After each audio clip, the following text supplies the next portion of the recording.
The nurse is lying on top of the patient.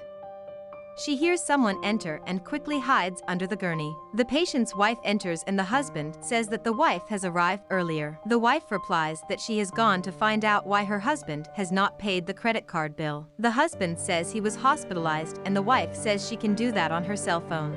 She says her life continues outside the hospital and she needs to pay her bills. The husband asks her what she needs to buy and she says a shoe. Her husband asks her how much the shoe costs and she replies that it costs $15,000. The husband is surprised and the woman says that all her friends have them because their husbands have given them to them. The husband says that the wife has to understand that her friends' husbands are well-to-do. The wife is disappointed and says that the husband always does that and only thinks of himself. Then the husband says the wife can buy the shoe. He says his wallet is at home and she can use his card to buy it. The wife is happy and says it is the best in the world. She then says goodbye to her husband and leaves the room. The nurse comes out of hiding and starts bad-mouthing his wife. But he interrupts her and tells her that he already knows his wife is terrible and that's why he wants to divorce her and stay with the nurse. The nurse pats the man and he apologizes. But someone enters again and the nurse hides. The patient's daughter enters the room and greets her father. She says she was there to ask her father for something. The daughter starts by saying that her cell phone has fallen and broken. She asks if her father can buy her a state-of-the-art cell phone. The man says he can't afford it at the moment. The daughter says that all her friends have a good cell phone and she is the only one who does not. The man says that he is not as well off as the parents of his daughter's friends. The daughter says that her mother was right in saying that she is very selfish.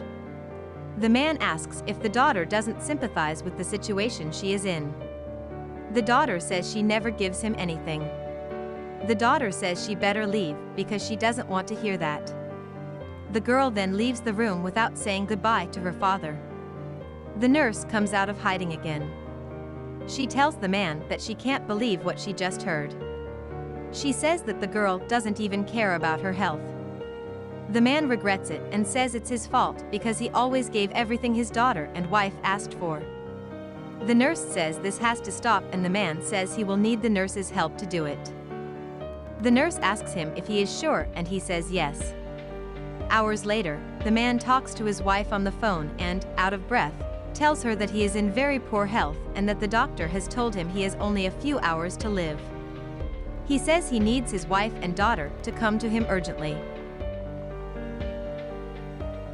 He then hangs up the phone.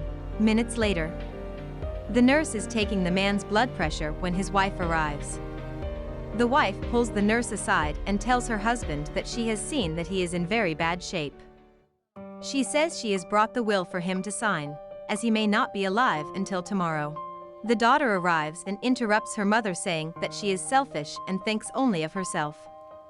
She tells her father to sign the will she has made because she doesn't trust the one her mother made.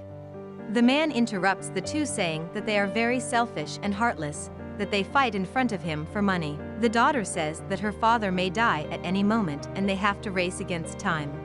The wife says that the husband is already getting sick. The nurse goes to help the man while the mother and daughter argue. The mother says the daughter is spoiled and the daughter says the mother is selfish. The daughter says she doesn't know why the mother is so worried since she was cheating on her father with another man. The mother slaps her daughter and tells her that she can't talk to her own mother like that. The daughter says she knows her mother was sleeping with her neighbor. The mother confesses that she did. Then the man gets up from the gurney and his wife is shocked. She asks if the two of them are not ashamed of what they did. He says the two of them didn't stop fighting even when they thought he was dead. He says they didn't even say goodbye. He says they are both selfish and self-serving. And he says the wife only wants his money. He says they both only think about buying and don't know what it's like to work. That her daughter will work to get her own money since she has finished college. The wife says they are married and have a life together. But the man calls the nurse and hugs her. The wife asks what that is. The man says he has met a better person and the wife can stay with her neighbor. The daughter and mother are surprised. The man says that the nurse loves him and is not interested only in his money. He says he is fed up with both of them and wants to say, before they leave, that he has already spoken to the lawyer. He says the lawyer has already settled their divorce and the wife will not be entitled to anything. The wife and daughter leave threatening the man. Then the man and the nurse embrace.